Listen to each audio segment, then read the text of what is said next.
여러분들, 이번 치유 대피정의 이 주제 성경 구절, 나병 환자가 치유를 받았죠. 근데 여러분들, 그래요. 이 마르코 복음사가가 이 나병 환자의 치유에 이 말씀을 전하는 데 있어서 이 나병 환자가 예수님께 가서 어떤 말을 했습니까? 스승님께서는 하고자 하시면 저를 깨끗하게 하실 수 있습니다. 자신의 이 나병을 고쳐주실 수 있다는 믿음이 있었죠, 그죠? 예. 근데 여기서 보면은 그가 구할 때, 나병을 낫게 해주십시오 라고 안 하셨죠? 예? 뭐라고 했어요? 스승님께서는 하고자 하시면 저를 깨끗하게 하실 수 있습니다 라고 하나님 예수님께 청했어요. 그래서 예수님께서 가엾은 마음이 드셨다고 그랬어요. 그러면서 손을 내밀어 그에게 대시며 말씀하셨다. 내가 하고자 하니 깨끗하게 되어라. 여러분들, 여기서 보면은 나병 환자가 그 예수님께 구할 때 스승님께서는 하고자 하시면 그랬다면은 예수님이 또 손을 대시고 내가 하고자 하니 깨끗하게 되어라고 했어요. 여기서 보면은 여러분들, 나병 환자가 스승님께서 하고자 하시면 할 때 나병 환자는 예수님이 하고자 한다는 그것을 자신의 이 나병을 낫게 해주실 수 있다. 그러니까 하고자 하시면 저를 깨끗하게 하실 수 있습니다라고 청했잖아요, 그죠? 그러니까 이 하고자 하시면이라는, 어떻게 보면 하나님이 나에게 베푸실 것에 대해서 나병 환자는 어디에 이 하나님의, 예수님의 그 능력을 정했습니까? 제가 질문이 좀 어려워요. 스승님께서 하고자 하시면은 저를 깨끗하게 하실 수 있습니다 라고 했잖아요. 그러면은 이 나병 환자에게 있어서 하고자 하시면이라는 것은 어디에 국한되어 있어요? 자신을 깨끗하게, 나병을 낫게 하는 것에 하나님께서 하고자 하시면은 그렇게 하실 수 있다라는 것을 자신이 믿는 거 아니겠어요? 여러분들, 그래요. 오늘 이 지역에서 치유 대피정 하니까 여러분 각자가 오늘 이렇게 이곳에 오시면서 여러분 각자가 하나님께서 하고자 하시면 하는, 하나님은 하실 수 있다는 거예요.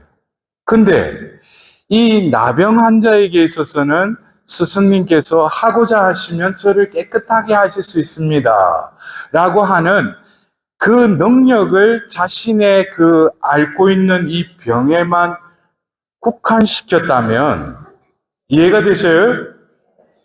예수님께서 그에게 가엾은 마음이 드셔서 그에게 손을 내밀어 터치하시면서 내가 하고자 하니 깨끗하게 되어라 그랬어요. 여기서 예수님께서 하고자 하니라는 예수님의 그 의지, 예수님이 바라시는 것, 이것이 조금 전에 나병 환자가 하고자 하니 그것과 어떻게 일맥상통하는 것 같아요? 여러분들, 이 문제가 어떻게 보면 오늘 이 강의에 있어서 여러분들이 생각하는 하나님의 능력, 하나님께서 나에게 이렇게 해주셨으면 좋겠다고 하는 그 능력을 자신이 앓고 있는 어떤 병에 국한해서 하나님께서 하고자 하시면은 하실 수 있다라고, 그렇게 여러분들 오늘 이 자리에 오셨어요? 그런 분들은 자신이 지금 신경통, 내면의 어떤 상처, 여러 가지 자기 불치병, 이런 것에 하고자 하시면 저를 깨끗하게 하실 수 있다고. 근데 예수님께서 말씀하시는 하고자 하니라는 예수님이 진정으로 내가 원하는 것과 예수님이 나에게 이루시려고 하는 것이 어떤 면에서는 일맥할 수 있어요. 맞을 수도 있어요. 그러나 나는 이거를 하나님의 능력이 여기까지다 라고 생각하면은 예수님이 나에게 하고자 하는 것은 그것보다도 더 넓을 수 있다는 거예요. 그것에 대한 내가 인식이 없으면은 여러분들 그래요. 치유하면은 뭐겠습니까? 병 낫는 거.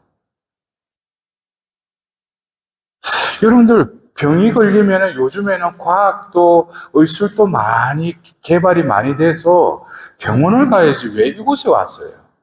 네? 그리고 우리가 그리스도교에서 예수님께서 하고자 하는 것과 용하다는 의사가 그 사람의 의술을 통해서 그 사람을 낫게 하는 것은 겉으로 보면은 똑같이 병이 낫는 것이죠. 근데 의사는 의술을 통해서 그 사람의 어떤 병을 고쳐주기만 하면 그것은 끝이에요. 그러나 예수님이 원하시는 것이 병을 고쳐주는 그것에만 예수님이 의도하심이 있느냐 이거예요. 내가 하고자 하니 깨끗하게 되어라 라고 할 때 예수님이 하고자 하는 것은 그가 앓고 있는 겉으로 살이 문드러드는 그 나병만을 고쳐주시는 것이 예수님이 원하시는 바냐 이거예요.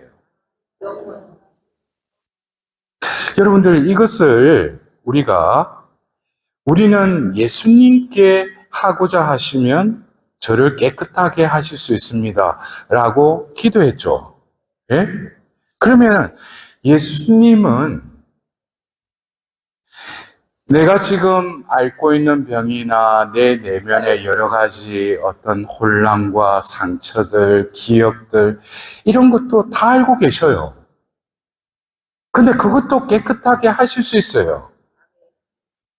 근데 예수님은 병만 고쳐주시는 분이 아니라 우리에게 영원한 생명을 주시는 분입니다. 그것이 일반 의술과 하나님께서 하시는 하나님의 능력과는 차원이 틀린 거예요. 그런데도 나는 병원이나 예수님이나 별반 차이 없이 오늘 치유 대피증이 있다고 그러니까 가서 어떤 나음을 한번 받아볼까 싶어서 왔다면은 제가 단적으로 말씀드리면 번지수를 잘못 찾으신 거예요. 예수님께서 마르코 복음에 이렇게 나와 있어요. 어떤 마을에 들어가셨는데 많은 사람들이 또 예수님께로 모여들었다고 그랬어요. 왜냐? 예수님이 가는 곳마다 손만 대면은 병자를 낫게 하고 마귀를 쫓아내고 그랬으니까. 그러니까 소문을 들으니까 뭐예요? 이 사람들이 용하다 이거예요. 예수님이. 용하다. 여러분들 용하다라는 것과 영적인 것과 비스무리할지 모르지만은 용한 것은 그냥 눈에 보이는 현상적으로 어떤 기이한 현상이 일어났을 때 용하다고 그러는 거예요.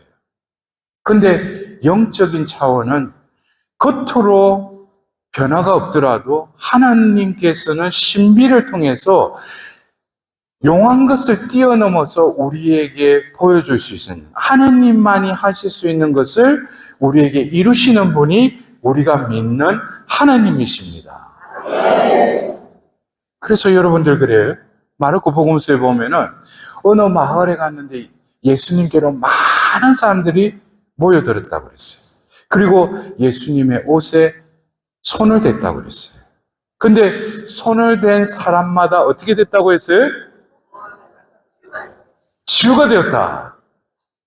어느 번역본을 읽어보셨어요? 예? 성경 이상한 거 읽어보는 거 같네. 손을 댄 사람마다 구원을 받았다. 여러분들, 예수님이 하고자 하시고자 하시는 것은 우리를 구원하시려고 하는 거예요. 그러니까 여러분들, 어떤 성령 이런 모임이나 이런 집회들, 또 성령대회나 이런 데 가보면은 치유가 한때는 치유 어떤 대회라고 할 수 있어요. 병 낫기 위한. 근데 이제는 병 낫는 거, 저도 과거에 하나님께서 저를 치유의 도구로 여러 곳에서 우리 신자들을 또 낫게 하고 또 마귀도 쫓아내게끔 하고 그렇게 저를 도구로 쓰셨어요. 근데 제가 그 치유에 대한 사도직을 하나님께서 저를 도구로 쓰시면서 하실 때 문득 그런 생각이 들었어요. 이 사람이 여기서 어떤 병이 나았다 이거예요. 근데 그 병 나음이 나은 것으로 그 사람 평생 보면은 건강한 채로 살아가요? 또 다른 병이 생기죠. 어떤 사람은 기도를 했는데 그 병이 안 나았어요. 그러면 하나님이 그 사람 치유하지 않았구나. 근데 제 주위에도 그래요. 어떤 사람이 암이 이 몸에 온몸에 전이가 돼가지고 병원에서도 손을 못 썼어요. 근데 와서 이렇게 기도를 받고 했는데도 어떤 육적인 치유는 일어나지 않았어요. 근데 이 자매가 내면의 어떤 하나님의 내적인 치유를 받고 암 환자임에도 불구하고 암 환자 같지가 않은 거예요. 얼굴색이나 또 몸의 어떤 이런 활동력이나 이런 것들이, 그래서 같은 본당에 있는 신자들이 저 자매가 죽기 전까지 암 환자라는 걸 몰랐던 거예요. 근데 그 자매가 이 세상을 떠나고 나서 그 사실을 알고 나서 사람들이 어떻게 돼요? 암 환자임에도 불구하고 저 자매가 저렇게 밝게 신앙생활을 능동적으로 저렇게 하는 걸 보면서 다시금 하나님이 그 자매에게 진정한 치유를 하셨다라는 것을 사람들이 느끼기 시작한 거예요. 그래서 여러분도 그래요? 저는 오늘 용한 것을 여러분들한테 드러내기 위한 도구로 하나님께서 저를 세웠다기보다도 예수님께서 하고자 하시는 거,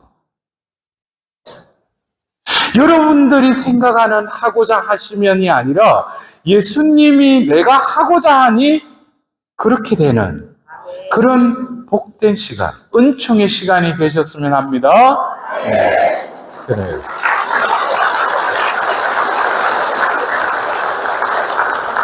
여러분들 그래요. 오늘 이 마르코 복음서를 보면은 분명히 그는 깨끗해졌어요. 병의 나음을 받았어요. 그러나 예수님께서는 내가 하고자 하니 깨끗하게 되어라 라고 할 때 육적으로 볼 때는 그는 살이 문드러지는 그 나병이 깨끗해졌어요. 그러면 끝이죠. 근데 예수님께서 이어서 뭐라고 하십니까? 다른 아무에게는 말하지 말고 사제에게 가서 너의 몸을 보이고 거기에 합당한 제물을 바쳐라 그래요. 그냥 나왔으면은 그냥 아이고 감사합니다 하고 그냥 가면 되는데 왜 사제에게 가서 그런 예식을 치르라고 하는가? 그것은 바로 구약의 모세를 통해서 하나님께서 악성 피부병에 걸린 사람들은 부정한 사람이니까 하나님으로부터 정결 예식을 통해서 정함을 인정받아야 돼요. 이것은 뭡니까?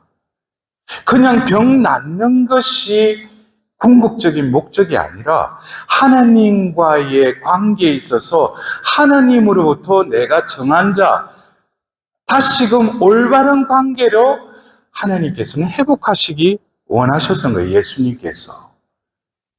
그래서 레위기 14장을 보면은 그 악성 피부병에 걸린 사람들에게 어떻게 하라고 하나님께서 그 율법을 모세에게 알려주셨어요. 그래서 우리가 이 레위기 그 14장에 나오는 그 말씀을 한번 우리가 보도록 하겠습니다.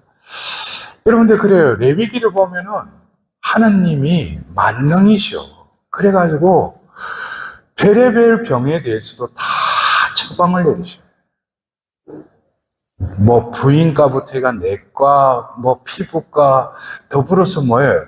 대머리도, 머리에 숱이 없는, 여러분들 탈모 때문에 또, 근데 율법에는 그 대머리는 부정한 사람 아니라고 했으니까 여러분들 머리가 좀 빠진 사람들도 거기에 대해서 죄책감 가지지 마셔요. 예. 근데 이 레위기의 이 14장에 보면은 악성 피부병 환자들의 청결례에 대해서 이야기를 하고 있는데 이 사제를 보면은 사제는 정결하게 되려는 그 사람을 위하여 살아있는 정결한 새 2마리와 항백나무와 다홍실과 우슬초를 가져오도록 지시한다. 사제는 또 옹기그릇에 담긴 생수 위에서 새 1마리를 잡도록 지시한다. 여러분 여기서 보면은 새를 몇 마리 가져오라고 그랬어요? 2마리 가져오라고 그랬어요. 근데 그 중에 1마리는 어떻게 한다고? 이 14장 5절에 보면은 생수 위에서 새 1마리를 잡도록 지시한다. 그러고 나서 그는 살아있는 다른 새와 향나무와 다홍실과 우슬초를 가져다가 이 물건들과 살아있는 새를 생수 위에서 잡은 새의 피에 찍어 악성 피부병에 걸렸다가 정결하게 되려는 이에게 7번 뿌린다. 그런 다음에 그는 정결한 이로 선언하고 살아있는 새를 들로 날려보낸다. 여러분들 이게 여러 어떤 그 부정한 사람들, 병에 걸린 사람들을 정결례를 하는데 이 악성 피부병에 걸린 사람, 오늘 그 나병 환자처럼 악성 피부병에 걸렸던 사람이 예수님은 그의 어떤 눈으로 볼 때는 그가 앓고 있던 나병을 치유해 주셨죠. 그러나 제가 조금 전에 말씀드렸죠. 예수님은 어떤 뭐 용한 사람이 아니죠. 하느님과의 올바른 관계를 맺도록 그를 뭐예요? 다른 사람에게는 말하지 말고 사제에게 가서 너의 몸을 보이라는 거예요. 일단 깨끗해진 걸 보이고 그 다음에 거기에 합당한 제물을 바쳐라 이거예요. 그 제물법이 바로 레위기 14장에 나와 있는데 이 레위기 14장을 보면 제가 조금 전에 말씀드렸죠. 이 제물 중에 뭐 향백나무, 다홍실 뭐 이래 있는데 새 2마리, 정결한 새 2마리를 또 그걸 바쳐야 돼요. 근데 그 새 2마리 중에 1마리를 어떻게 옹기그릇에 담긴 생수에 그 새를 죽이는 거예요. 그럼 죽이면은 그 새로부터 뭐가 나오겠어요? 피가 나오죠. 그 피를 향백나무와 그것을 해서 그 악성 피부병이 걸린 사람에게 어떻게 7번을 뿌려라고 그래요. 그러면은 깨끗하게 되는데 그리고 나서 이 1마리는 죽였잖아요. 피를 흘렸잖아요. 근데 또 살아있는 1마리는 어떻게 해요? 들로 날려보냈다. 이 좀 흥미롭죠, 그죠? 예? 근데 저는 문득 오늘 복음에 보면은 그 나병 환자는 아마 그 사제에 가서 이 정결 예식을 또 행했을 것입니다. 근데 마르코 복음의 이 나병 환자의 이 이야기는 마지막에 어떻게 됐다고 했어요? 아무에게도 말하지 말라고 했는데 그가 가서 주변 사람들한테 이 모든 걸 알려버린 거예요. 그래서 예수님이 알려져 버리니까 예수님이 어떻게 해요? 외딴 곳에 그냥 숨어 계신 거예요. 근데도 사람들이 몰려왔다라고 하면서 오늘 성경 말씀은 이 나병 환자의 이야기는 그러면서 이렇게 끝을 맺어요. 우리가 볼 때는 그런 일이 그렇게 됐구나 라고 할 수 있지만은 제가 오늘 이 강의를 통해서 예수님께서 뭐라고 하셨어요? 내가 하고자 하니 깨끗하게 되어라. 예수님이 하고자 하시는 거. 예수님이 우리에게 오늘 치유를 하시는 데 있어서 치유가 그냥 내가 원하는 이 병 낫게 해달라는 거, 그것만은 아니라는 거예요. 이 말씀의 비단에서 우리는 뭡니까? 먼저 하나님과 정한 자가 되라는 거예요. 하나님과 올바른 관계를 맺어가는 거예요. 여기가 어떤 무슨 구판이나 무속신앙 무당 갖다 놓고 내린굿 하는 곳이 아니잖아요. 예수님이 우리와 함께 계셔요. 예수님이 그 나병 환자를 볼 때는 성경에서 뭐예요?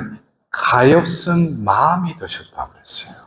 여러분들 가엾은 마음이 드셨는데 예수님이 왜 가엾은 마음이 드셨겠어요?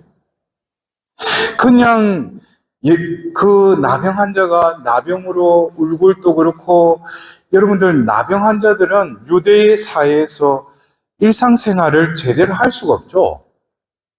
격리된 생활을 해야 돼요. 우리 한국에도 저 소록도처럼 그들은 또 그들만의 그 격리된 환경 속에서 평생을 살아야 돼요. 그러려면은 이들은 육신적으로 이 나병보다도 더한 것은 뭐겠습니까? 그들이 유대인으로서 하나님을 믿는 자라였다면 내가 태어났는데 어느 날부터 선천적이든 후천적이든 살이 문드러지는 그 나병을 앓는 자신을 보고, 그리고 부모님을 보니까 부모님들도 손가락에 없고 나병 환자고, 그럼 태어날 때부터 어떻게 되겠어요? 나는 왜 이런 존재로 나를 왜 지으셨는가? 응? 그럼 세상을 한탄하겠죠. 그리고 하느님도 어떻게 하겠어요? 하느님도 원망하겠죠. 왜 나를 이런 병이 걸리게 하시냐고. 그리고 심지어로 인간들을 볼 때 사랑으로 받겠어요? 늘 열등감 속에 적대시했겠죠. 그래서 이 병이라는 것은 육신적인 병보다도 예수님이 그를 봤을 때 가엾은 마음이 드셨다는 것은 하느님이 지으신 사랑하는 자녀임에도 불구하고 어쩌면 그는 이 병으로 인해서 얼마나 고통받았을까. 근데 여러분들 그래요? 우리가 요한복음을 보면은 예수님께서 이제 마지막 파스카 축제를 지내러 예루살렘에 들어가셨을 때 눈먼 소경을 만나게 되죠. 그리고 그 눈먼 소경을 낫게 해주셔요. 근데 사람들이 예수님께 물어봐요. 저 사람은 죄를 지어서 저렇게 되었습니까? 그러니까 예수님 뭐라고 하셨어요? 그런 것이 아니라 하나님의 영광을 드러내기 위해서 저런 것이다. 그러니까 여러분들 그래요? 병이라는 것은 낫고자 하는 어떤 그것뿐만 아니라 하나님이 그 존재에 있어서는 이 병이 필요한 사람이 있어요. 허락된 병이 있다고요. 여러분들 그것에 대해서 여러분들 얼마만큼 공감을 하시는지 모르지만은 저도 병으로 인해서 하나님 만나게 됐어요. 육신적으로 건강하고 내가 건강하다라고 자처하며 살았다면 하나님을 찾지 않았을 거예요. 그러나 여러 가지 이유로 제가 병들었을 때 그때 하나님께서는 저를 찾아주셨어요. 그래서 이 병이라는 것은 그냥 낫고자 하는 것보다도 거기에는 여러 가지 병의 신비를 깨달아야 돼요. 여러분들 중에도 그래요? 병 때문에, 병 고침 때문에, 지금 또 병을 앓고 있는 여러분들, 그 때문에 하느님하고의 관계가 더 깊어지는 이들이 있을 겁니다. 병이라는 게 그냥 낫고자 하는 게 아니에요. 제가 아까 말씀드렸죠. 그 자매에게 있어서는 이 암이라는 게 하느님하고의 관계뿐만 아니라 마지막 이 생의 그 통로를 지내서 영원한 생명의 길로 가는 데 있어서는 이 병 덕분에 하느님을 만나게 됐을 뿐만 아니라 영원한 생명의 길로 나아갈 수 있었던 거예요. 그래서 내가 암 환자라면 암 낫기를 원해야 될 건데 기도받고 자신도 모르게 마음의 평화를 느낀 거예요. 그리고 하느님이 내가 암을 앓고 있다는 걸 다 알고 계신다 이거예요. 그럼 필요하시면 낫기도 해주시지만은 또 그거를 육신적으로 보면은 그 암을 그대로 허락하셨다 그런다면은 그것도 감사하고 받아들이는 거예요. 그럴 때 뭐겠어요? 그에게 있어서는 믿음이 일치월장하는 것이죠. 많은 이들이 그래요. 저도 여러 어떤 임상적으로 기도해보고 제가 기도할 때 처음에는 그래서 이 병이 낫기를 해달라고. 근데 그 이후에 저도 이제 사제의 연륜이 조금씩 쌓이면서 중요한 것은 이 병 낫는 게 아니고 이 사람이 구원받는 게 더 중요한 거예요. 그래서 예수님께서 하고자 하니 내가 깨끗하게 되라 한 거는 육신적인 차원뿐만 아니라 그가 태어나서 살아오면서 자기 안에 맺어졌던 엉어리들, 상처들, 분노들, 미움들, 원한들 이것도 예수님은 깨끗하게 하고자 했던 거예요. 거기에 있어서 우선적인 게 뭐예요? 하느님하고의 관계를 제대로 정립하라는 거예요. 어디 용하다고 이쪽 갔다 저쪽 갔다 저쪽 갔다. 제가 주위에서 어떤 분들 보면은 저에게 그런 경험이 있어요. 이 자매도 지금은 이제 하느님께로 갔지만은 폐암 말기 환자였어요. 근데 제가 주관하는 어떤 기도 모임에 오셨는데 제가 처음에 뭐 어떤 기도 모임 가기 전에 만일에 죄 고백할 게 있으면은 고해성사부터 먼저 받아라 그랬어요. 그래서 이 자매님이 저에게 왔는데 둘이서 이렇게 앉아서 이렇게 고해성사를 하는데 보니까 그 말 그대로 산송장이야. 완전히 막 폐암 말기 환자인데 몸이 거의 뭐 산송장이에요. 몰골이 많이 아니에요, 그냥. 그래서 띄엄띄엄, 왜냐면 호흡을 제대로 못하니까 고백을 이렇게 했어요. 그래서 솔직하게, 응?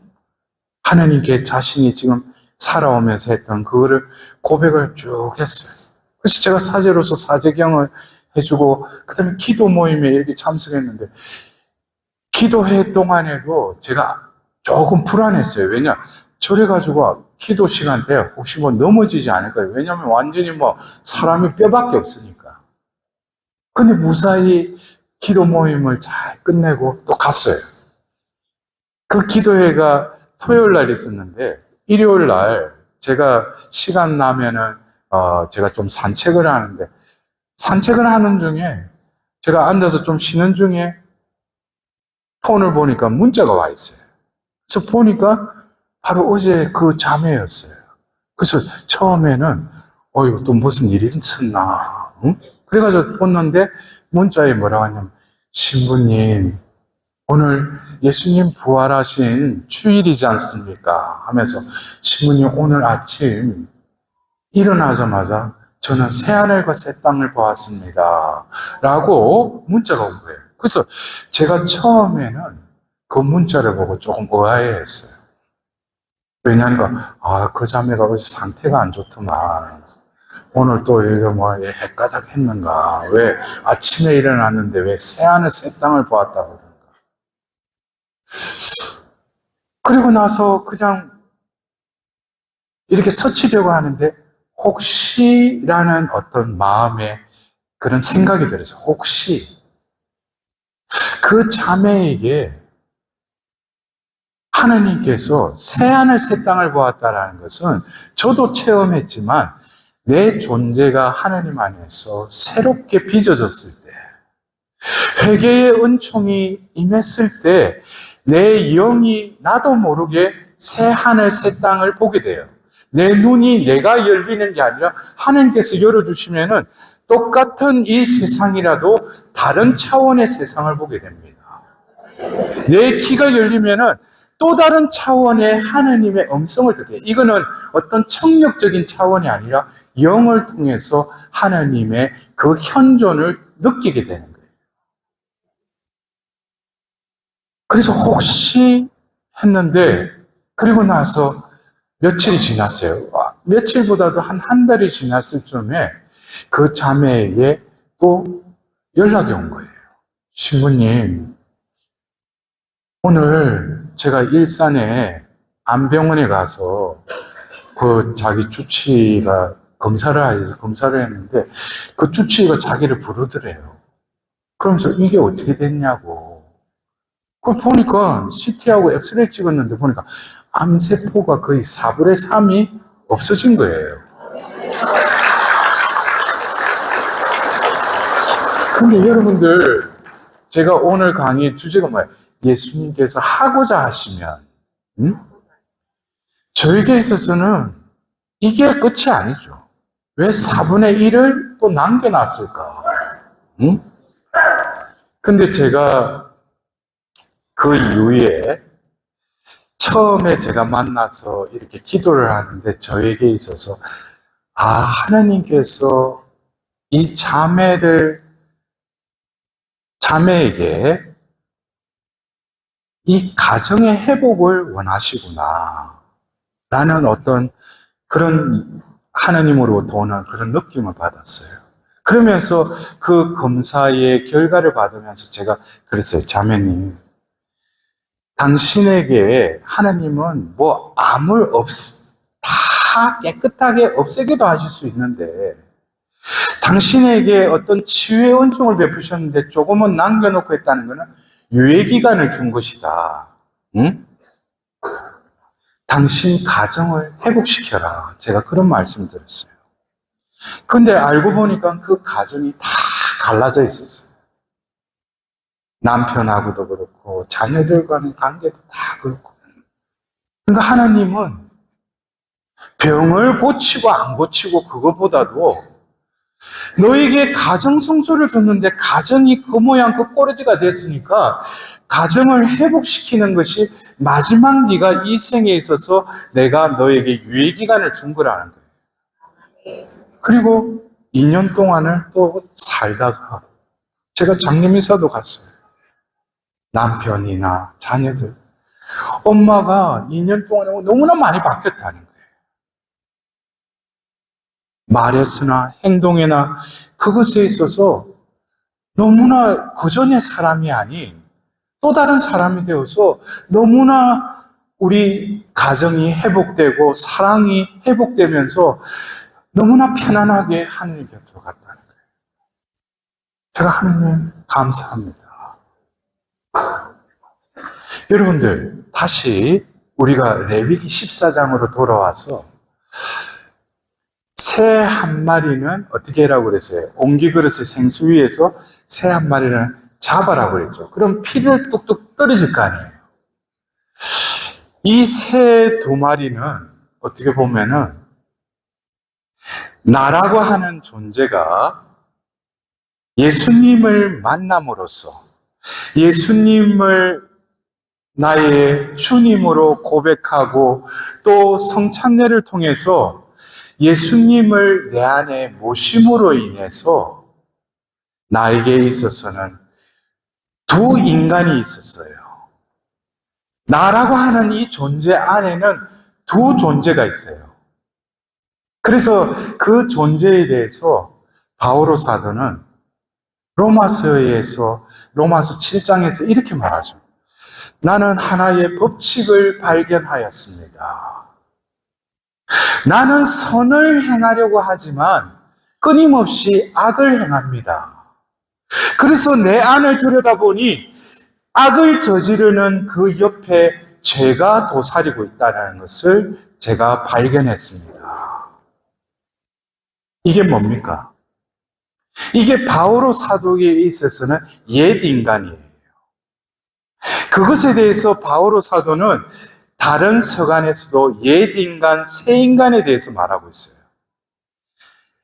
옛 인간에 대한 한 줄로 된 정의에 대해서 바오로 사도는 에페소서 4장 22절에 지난날의 생활 방식에 젖어 멸망해가는 옛 인간이라고 해요.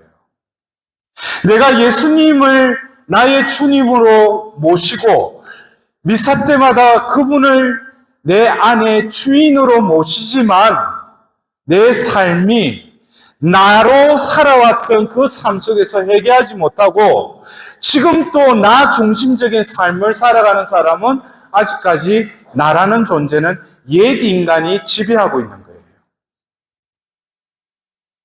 그런 사람의 특징이 뭡니까? 나 상처받았어. 나 상처받았어. 오늘 누구누구로부터 상처받았어. 왜 상처받았어요? 과거에 내가 예수님을 모를 때는 이 세상의 그 세파 속에서 상처를 또 받았어요. 그러나 내가 신앙인이 되어서 믿음의 생활을 하는데 과거처럼 내가 상처를 그렇게 받았다라고 쉽사리 이야기하면 안 돼요. 왜? 상처를 받았다라는 것은 내가 살기 때문에 상처를 받아들인 거예요. 여러분들 이해가 되셔요? 내가 있으니까 상처가 내 안에 들어온 거지.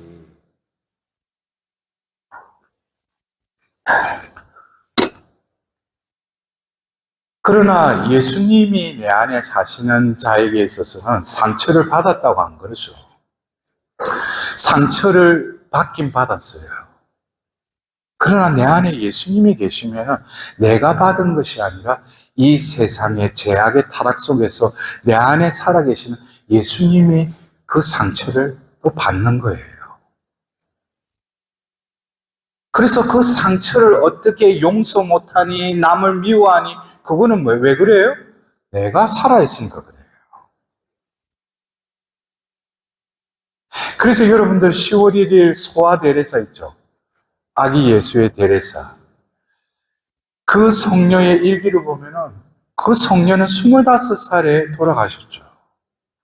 근데 성덕을 하나님께서는 어릴 때부터 성덕을 높은 경지로 오르셨어요. 그래서 어린 나이에 그 까르멜 봉쇄수녀원에 가서 여러분들 생활해 보면은 느끼죠. 그 사람의 성덕. 응? 그러니까 남이 질투하는 거예요. 어떤 때는 장상이 또 어떻게 보면 시험을 해요. 근데 그 성녀는 자신의 일기에 뭐라고 적었어요? 나는 아무런 상처도 받지 않는다는 거예요. 왜? 자신은 바닷가의 모래알보다 더 작은 존재임을 내가 알고 있기 때문에. 모래사장에 모래는 결국 뭡니까? 밟히는 존재죠. 여러분들 그래요. 우리가 우리 한국에도 땅, 토지에 공시지가가 있잖아. 공시지가가 왜 저 지역, 그 땅은 왜 그렇게 비싸요? 명동만 하더라도 뭐예요? 한 평 해가지고 땅값이 엄청나잖아요. 그게 왜 그래요? 사람들이 많이 밟고 다니는 땅이니까 그래요. 네? 많이 밟은 자리가 땅값도 올라가듯이 나의 존재가 그냥 누구로부터 상처받았다 해가 그거로 인해가지고 내 이제 레지오 해봐 안 나가. 내가 나한테 어떻게 했는데 내가 몇 년 동안 내가 얼마나 레지오 열심히 다녔는데 새로운 단장이 나에게 그럴 수 있어. 아니 절이 스님이 보면 그러면 절을 떠나야지. 그래서 내가 이제 성당 옮길 거야. 왜 거기서 와서 신부한테 그런 이야기를 왜 해? 옮기려면 조용히 그냥 이사하든지. 그러니까 여러분들 우리 성당 안에서도 다 보면 뭐예요? 자기들이 살려고. 그러니까 봉사 잘하고 나서 뭐예요? 어떻게 본당 신부님 제가 그러죠. 어떤 때 뭐 부활절 성탄 때 해가지고 제가 본당 했을 때 그런 일이 한 번 해가지고 성탄 때인가 해가지고 하고 그러니까 대축의 미사니까 뭐가 많잖아요. 근데 공지사항 때 성가대원도 박수 쳐달라는 그 말을 내가 안 해버린 거예요. 그러니까 그 다음 주일부터 성가대 단장이 나를 안 보고 자꾸 피하는 거예요. 그래서 제가 그런 거예요. 난 그걸 모르고, 왜냐면 그날 보면 바쁘게 뭐가 지나갔으니까. 제가 다시, 아니, 성가단장님 왜 저한테 기분 나쁜 일이 있어요? 그러니까 처음에는 우문우문 하더라고요. 근데 자기가 단장이니까. 신부님, 그래도 대축일 맞이 한다고 우리가 얼마나 또 모여서 수고하고 했는데. 제가 깜빡했네. 죄송합니다. 그래, 그날 공지사한테 다시 한번 내가 말을 했어요. 근데 중요한 것은, 여러분들 그거였어요. 성전에서 성가대로서 하나님께 찬미 드리는 거 아닙니까? 시편에도 보면, 이제 나는 새 노래를 부르려고 그랬어요. 자기는 노래만 부른 거예요. 새 노래는 뭡니까? 하나님의 새로운 존재로 새 형을 받고 하나님께 온전히 그 목소리를 통해서 하나님께 내어드리는 건데 거기에 나가 있는 거예요. 나가 있으니까 내가 수고했잖아. 내가 열심히 했잖아. 그러면 내가 응당 뭐해? 내가 그런 대우를 받아야 되는 거예요. 여러분들 이것이 우리가 살면서 있잖아요. 그냥 걸려 넘어지는 거예요. 그것은 다 뭐예요? 내가 살아있으니까. 여러분도 그래요. 오늘도 이 치유 대표님을 하니까, 혹시 해가지고, 하나님이 숨도 불어넣으시지만, 숨도 거둬가시는 분은 하나님이시잖아요. 근데 지가 해가지고, 이거 낫게 하나님이 다 알고 계셔요. 하나님 앞에 와서 뭘 해달라고 하기 이전에 하나님하고의 관계 속에서 지금 내가 어떤 존재로 살아가느냐 이거예요. 옛 인간으로 아무리 교회 왔다 갔다 하면서 매일 미사 참여하고 어디 봉사한답시고 하고 옛 인간은 뭡니까? 멸망해가는 존재라는 거예요. 바오로 사도는 뭐예요? 옛 인간을 벗어버리라는 거예요. 그리고 어떻게? 하나님의 모상으로 창조된 새 인간을 입어야 한다는 것입니다. 여러분들 그래요. 제가 아까도 말씀드린 이 병이라는 것은 신비예요. 그래서 이 병을 보는 것이 낫고자 하는 병으로 생각하면 그 사람은 그 병의 또 다른 족쇄에 묶여버리는 거예요. 그러나 뭡니까?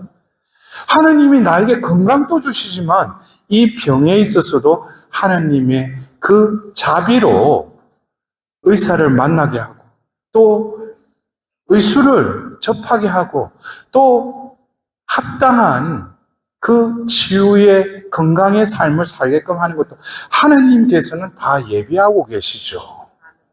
근데 여러분들 보십시오. 오늘 그 마르코 복음에 그 나병 환자는 사제에 가서 예물도 바쳤어요. 그리고 사제가 이제 그 죽인 그 새의 피가 떨어진 그 물을 그 나병 환자에게 7번 뿌리면 어떻게 돼요? 정한 사람이 되는 거예요. 여러분 그 순간을 생각해 보세요. 평생을 어떻게 보면 내가 살아오면서 나병 환자로 살았는데 이제 내가 그 예수님으로부터 내가 깨끗하게 됐는데 그거로 끝난 게 아니죠. 율법에 의해서 나는 정한 사람이 된 거예요. 하나님으로부터 이제 인정받는 정한 사람이 된 거예요. 그럴 때 그의 마음, 그의 영혼이 얼마나 기뻤겠습니까? 그래서 병 났으니까 남한테 가서 그냥 뭘 말할 수 없으니까 전했다? 그게 아니죠. 그가 낫고 나서 어떤 병의 정세가 호전되고 치유가 됐다는 걸 알았어요. 그러나 이거는 육적인 치유죠. 그러나 사제에게 가서 그 정결례를 하고 나서 하느님으로부터 정한 자라고 선언을 받을 때는 영적인 치유도 일어나는 거예요. 여러분들, 치유라는 것이 그냥 뭐 낫고 안 낫고 이게 중요한 게 아니에요. 저도 어떤 자매님이, 제가 아는 자매님이 하루는 제수도에 보면은 미사에 참여했는데 끝나고 나서 인사했는데 안 가는 거예요. 그러니까 내가 직감적으로 알았지. 내한테 뭔가를 원하는 게 있구나. 그래, 오시라고. 그래 가서 이런저런 얘기하는데 그 딸이, 여러분들 뭐 TV에도 나오는 분이에요. 근데 그 딸이 보면 임신이 안 되는 거예요. 그래서 내가 그러니까 아유 뭐 임신 뭐 안 되면 뭐 안 되는데 살지. 그러니까 신부님 그래도 하나님만 하고자 하시면 무슨 일인데 하실 수 있지 않습니까? 그래서 그러면 뭐 그렇지, 하나님이 하고자 하시면 하시지. 그리고 기도해주고 보면 뭐 아이고 그래 뭐 잘 살아라고. 그리고 한 1년 지나고 나니까 애를 안고 온 거야, 쌍둥이를. 근데 제가 그래요. 뭐 그거 했으니까 뭐 하나님 기적을 이래. 여러분들 그래요. 생명을 주시는 분은 하느님이시잖아요. 근데 그 이후에 그 엄마, 내가 알던 그 자매님이 세상을 떠났어요. 갑작스럽게. 나이가 그렇게 많지도 않는데. 제가 그 장례식장 가서 이런저런 얘기하면서 딸들도 너무나 갑작스러운 어머니의 죽음이다 보니까 너무나 당황해 있는 거예요. 근데 제가 그런 말씀 드렸어요. 하나님께서 하고자 하시면은 어떻게 보면 이렇게 어머니가 여러분들 위해서, 이 가정을 위해서 얼마나 수고하시고 또 희생하시고 살다가 가셨지 않냐고. 그러나 당신 같은 경우, 제가 그 불임이라고 해왔던 그 자매한테 그랬어요. 당신을 통해서도 하나님께서 하고자 하시면은 생명도 풀어넣어 주시는 분 아니냐. 그렇듯이 여러분들이 믿음을 가지고 오늘 슬프겠지만 하나님께서 하고자 하시면은 오늘 우도와 같이 오늘 예수님과 함께 천국에 너 어머니의 영혼을 모셔갈 것이다. 그러니까 그 딸들이 아멘 하더라고요. 왜? 근데 뭐예요? 우리가 볼 때는 예수님이 그 나병 환자에게 하고자 하니 깨끗하게 되어라. 예수님이 하고자 하시는 것은, 여러분들, 제가 잠깐 예수님의 그 공생의 3년을 보면은 예수님이 처음에 그 하느님 나라가 가까이 다가왔다, 회개하고 복음을 믿으라 하시면서 그 공생애를 시작하셨잖아요. 근데 예수님의 이 사도직을 보면은 전반부와 중반부까지, 그러니까 3년으로 따지면은 한 1년 반 정도까지는 많은 군중을 대상으로 말씀을 전하셨을 뿐만 아니라 그 다가오는 이들을 또 낫게 하시기도 하시고,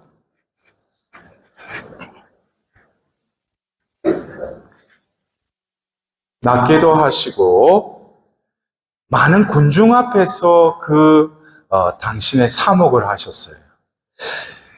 근데 이제 때가 되었는지 요한 세례자가 헤롯에 의해서 죽었다는 그 이야기를 듣고 더 이상 군중 앞으로 나아가지 않으셔요.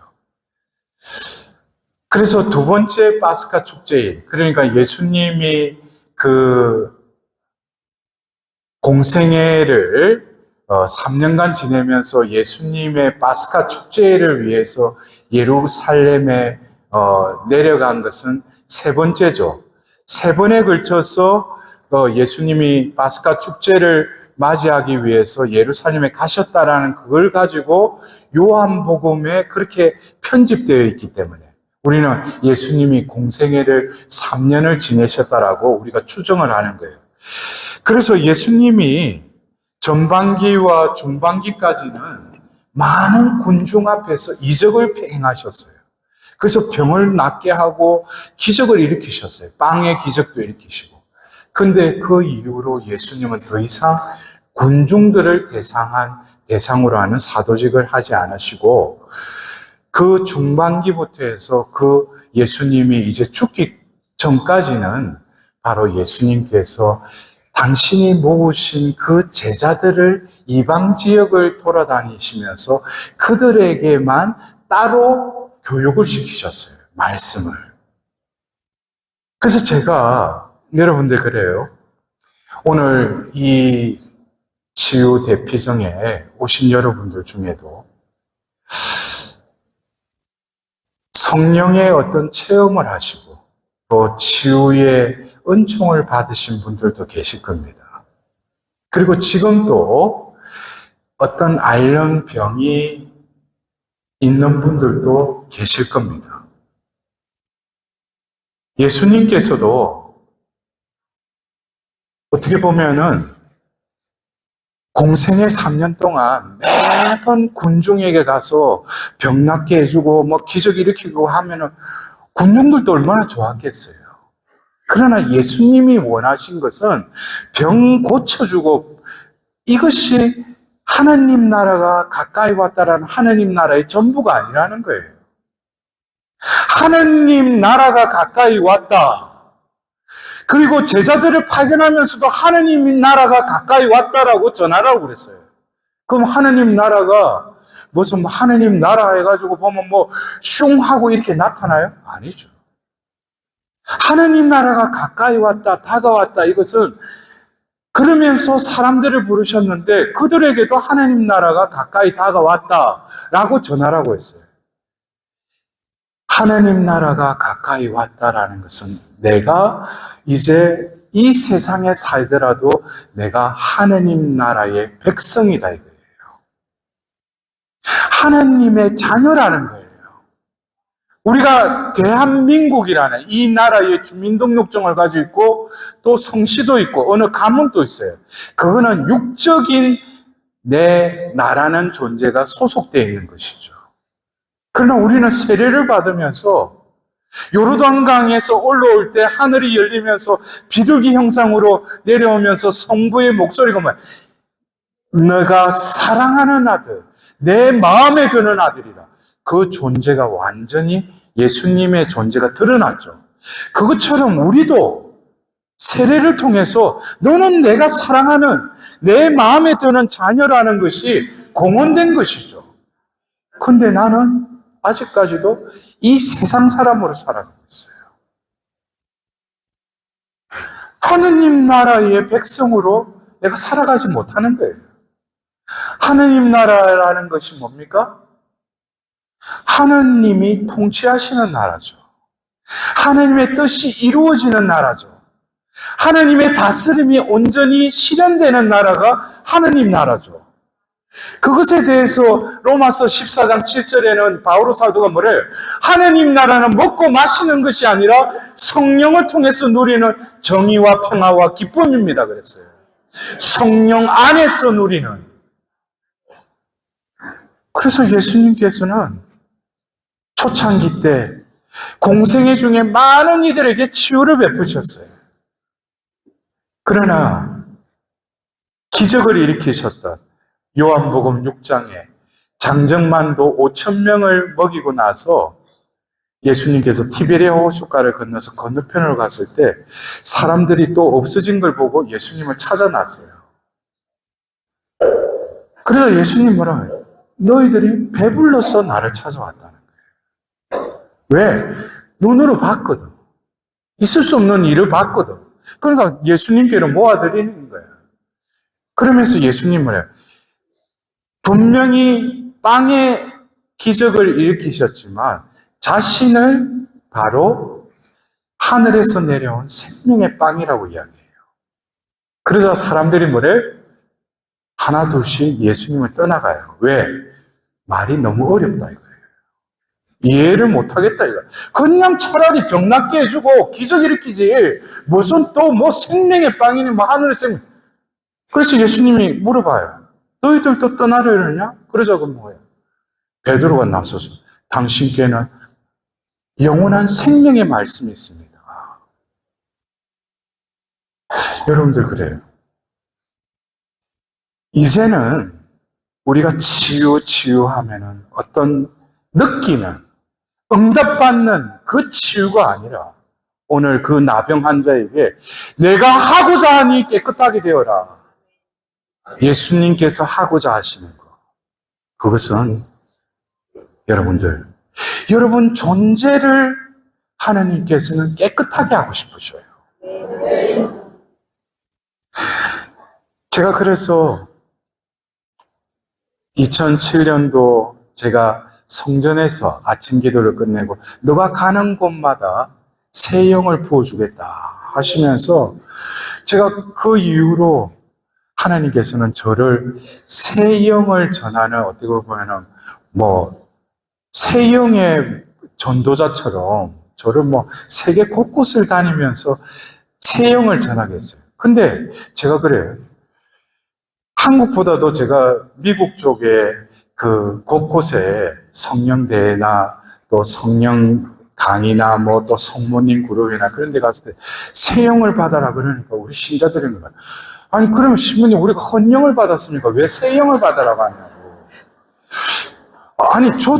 아니 새 영은 너가 가는 곳마다 새 영을 부어주리라 했으니까 나는 가서 새 영을 받아라 했는데 사람들이 그렇게 또 하필이면 영이 아니라 새 영을 받아라 그러니까 다른 사람들이 자꾸 나이 그러는 거야. 그럼 신부님 뭐 새 영을 받으면 어떻게 됩니까? 그러고 죄가 압니까? 예? 근데 구약의 한 예언자가 분명히 말했어요. 에제키엘서 36장 26절에 내가 너희에게 새 마음을 넣어주고 새 영을 넣어주겠다. 그리고 에제키엘서 18장 31절에 여러분은 회개하여 새 마음과 새 영을 갖추십시오. 이렇게 정해놨어요. 그런데 이것이 바로 구약의 한 예언자를 선포된 것이 예수님을 통해서 이제 내가 맺고자 하는 이 피는 새 계약을 위하여 흘리는 나의 피다 하면서 성찬례를 제정하시면서 예수님께서는 몸소 자신이 피를 흘리는 것은 새 계약을 완성하기 위함임을 말씀하셔요. 그리고 이어서 제가 아까 말씀드렸듯이 바오로 사도는 이 새 계약을 존재론적인 차원으로 깨닫게 되는 거예요. 새 영을 받았다라는 것은 내가 받아서 내가 새 영을 받으면 좋은 일이 생기고 기적을 보고 이게 아니라 예수님이 말씀 중에 이 말씀하셨죠. 단식에 대해서 바리사이들이 와서 질문을 하니까 예수님이 단식 행위가 중요한 게 아니고 그러면서 뭐라고 했어요? 헌옷과 헌금과 새 옷에 대해서 이야기하죠. 그리고 새 포도주와 새 가죽 부대에 대해서 이야기해요. 새 포도주를 헌 가죽 부대에 넣으면은 그 헌 가죽 부대도 터질 뿐만 아니라 새 포도주도 쓸모없게 된다는 거예요. 새 포도주는 새 가죽 부대에 담아야 된다. 그래 둘 다 보존된다 이거예요. 그럼 여러분들 그래요. 이제는 무슨 병이 낫고 안 낫고 오늘 또 이 치유 대피정을 이곳에서 주최해서 했다면 치유는 지금 각자에게 맞는 치유 연청을 내려요. 믿죠? 그러나 저는 여러분들에게 이제는 병 낫는 것이 목적이 아니라 병을 앓고 있던 내가 건강하던 하나님 나라의 백성으로서의 존재로서 살아가도록 나의 존재를 변화시켜 줄 수 있는 하나님의 치유가 오늘 이 자리에서 이루어진다면 바로 여러분들이 새하늘 새 땅에 새 하느님 나라의 백성으로 거듭 태어나리라 믿습니다.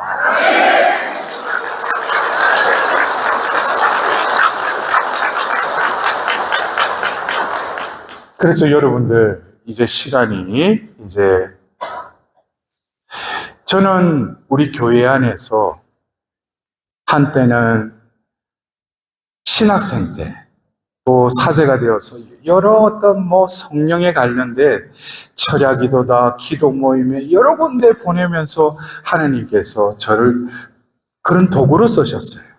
그래서 제가 한 번은 제주교구에 서울교구에 서울신학교에 다닐 때 갔던 그 동기 중에 한 신부님이 그 서울교구 신부님인데 제주도에 파견돼가지고 그 본당을 맡아가지고 본당을 리모델링을 다 한 거예요. 수고를 하셨죠. 그래서 저희가 안 연락와서 와서 성령 묵상회를 조금 해달라고. 그래서 제가 가서 7강의를 제 혼자 다 하고 그 다음에 마지막 날 은혜의 밤을 했어요. 기쁜 거야. 여러분도 오늘 이 성전이 리모델링이 돼서 이렇게 새 집에다가, 얼마나 우리 은혜의 밤을 할까? 우리 기쁘게 하나님께 심령 기도를 통해서 하나님께 참 믿으립시다 하면서 막 랄랄랄랄라 하는데 보면은 하다가 뭐가 뚝 떨어지는 거예요. 저도 한 음량이 그러다 보니까 마이크를 잡고 이렇게 소리를 확 하는데 스피커가 터져버린 거예요. 그래가지고 이게 보면은 리모델링 해가지고 새 단장한 그 성당에 좀 와서 은혜 받으라고 와가지고 은혜의 밤 때 스피커가 다 터져버린 거예요. 그래서 그때 보면 제가 수고비도 안 받고 오히려 내가 그런 적도 있었어요. 근데 제가 그 이후에 하나님께서 저를 치유의 도구로 쓰시고 많은 이들을 또 병을 낫게 하시고 그랬는데 제가 어느 날 그날도 어디에 어떤 강의를 갔다가 끝내고 사제관에 왔는데 마음이 조금 허전한 거예요. 조금 전에 어떤 불처럼 애가 성령에 다들 기뻐 나 치유받았네 나 구원받았네 하는데 갔다 와서 제 마음속에 허전함을 느꼈어요. 그러면서 이 허전함이 공허함이 며칠을 가는데 계속 없어지지 않는 거예요. 그러면서 제가 이런 생각이 들었어요. 하나님은 저를 치유의 도구로 쓰셨지만 과연 나는 치유의 삶을 살아가고 있는가? 그때 내가 성령을 체험하고 뜨겁고 기쁘고 충만했던 그 시간은 어디로 가버리고 또 불을 찾아 날아가는 불나방처럼 이곳저곳 쫓아다니는, 그러나 나는 근본적으로 변화되지 않았구나. 그러면서 그 이후에 제가 하나님께 기도하면서 그런 자리를 조금 제가 피했어요. 왜? 제가 그곳에 가서 함으로써 제가 착각을 하니까. 남을 치유하니까 나는 치유받은 삶을 살아가는 줄 알고 착각을 하고 내 자기 위로가 되는, 자기 만족에까지 빠지는, 그러면서 제가 그런 자리를 피하게 됐어요. 그러면서 저에게 새 영을 부어주리라는 말씀을 듣게 됐어요.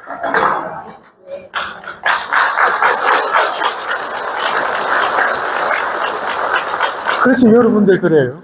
우리 이 은사적 성령 세신 운동도 지금 이제 2017년도에 50주년이었죠. 지금 56년째예요. 근데 이 세상도 10년마다 강산도 변한다고 그러죠.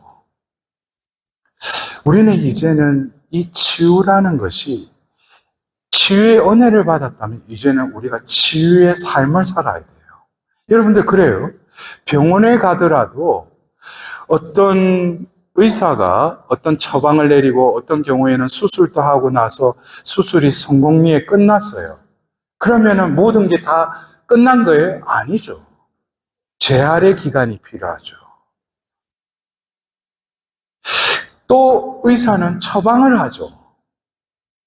당신이 다시금 재발이 안 되려면은 이렇게 해라고. 그것에 대해서 복음서에 예수님께서는 어느 마을에 들어가서 소경을 데리고 그 마을 밖으로 데려다가 그의 소경을 고쳐주셔요. 치유를 해주시고 나서 그에게 뭐라고 하냐면 저 마을로는 돌아가지 말라고 그래요. 이게 제가 조금 전에 말했던 처방이에요. 치유받는 것이 중요하기보다는 하나님은 자녀들이 아파하고 억눌려 있고 슬픔에 빠져 있는 거 다 하나님이 다 기쁘게 하고 위로하시고 힘을 주셔요. 그러나 중요한 것은 그 순간에 하고자 하시니라는 예수님의 그 뜻이 이루어진 게 아니라 이제부터 내가 뭐예요? 그 하나님의 치유받은 자답게 살려면은 재활 운동이 필요한 거예요. 재활의 기간이. 그래서 삶의 시간표가 틀려져야죠. 기도도 성실히 정해진 시간에 하도록 해야 해요. 그리고 성사생활도 충실히 해야죠. 그리고 말씀을 가까이 해야죠. 이런 것들이 여러분들 성령 묵상회에서 말하는 6강의 내용이 아니지 않습니까? 근데 성령 묵상회의 마지막 강의의 그 제목이 뭐예요? 그리스도 안에서의 변화입니다. 지난 세기 1967년부터 시작된 성령 세신의 그 바람이 이제 56년이 됐어요. 분명히 성령 묵상회를 통해서 하나님은 당신의 뜻을 드러내셨어요. 그것은 바로 마지막 우리가 가야 할 최종 목적지는 그리스도와 같은 존재로 우리가 변화가 일어나는 거예요. 그래서 제가 한 번은 미국에서 그 성령대회 때 제가 그런 메시지를 전한 적이 있어요. 타볼산에 예수님께서 변모하셨다고 그랬죠. 이 변모는 영어로 하면 트랜스피규레이션이에요. 왜? 외적으로만 잠깐 바뀌었으니까. 해처럼 빛나게끔 새하얗게. 그러나 이것은 변모죠. 그러나 하나님이 우리에게 원하시는 것은 변화예요. 트랜스포메이션이에요. 이것이 바로 사도행전 2장의 그 제자들이 변화가 되었던 거예요. 어떻게 변화가 되었어요? 병이 나았어요? 기적을 봤어요? 기적은 일어났죠. 그들이 모르는 외국어로 말하기 시작했으니까. 그러나 그것보다도 존재론적으로 변화가 일어났죠. 뭐예요? 그들 안에 옛 인간인 나로 가득 차 있던 나라는 존재에서 이제는 성령으로 가득 찬 하나님의 존재로, 하나님의 사도로 재창조가 된 것입니다. 여러분들, 오늘 이 자리에서 여러분들이 진정으로 레위기 14장에 악성 피부병에 걸린 사람이 바쳐야 될 그 정결례의 새 2마리 중에 한 마리는 목을 따서 피를 흘려서 죽였다고 그랬어요. 이것은 바로 내가 이때까지 나 중심적으로 살았던 옛 인간이 하나님의 능력으로 나를 죽이고 나를 깨끗해 하는 하나님의 능력이 드러나리라고 믿습니다. 더불어서 나머지 그 2마리의 그 새 중에 한 마리는 들로 날려보냈다고 그랬어요. 그 나병 환자는 너무나 기뻐서, 무엇이 기뻤어요? 처음에는 자신의 병이 나은 것에 기뻤다가 이제 하나님과의 관계가 이제 뚫린 거예요. 하늘이 열린 거예요. 새하늘 새 땅을 보게 된 거예요. 이것을 외칠 수밖에 없었던 거예요. 그래서 나병 환자는 가는 곳마다 바로 하나님을 전가하기 시작한 거예요. 중요한 것은 그 사실을 알리는 것이 아니라 자신이 변화되었음을 남들에게 전가하게 된 것이에요. 그것이 바로 오늘 나병 환자를 통해서 예수님께서 하고자 하신 것은 바로 나머지 새, 그 새를 세상에서 꺼내서 이제 들로 홀홀 날아다니는 자유로운 새로 재창조하신 것입니다.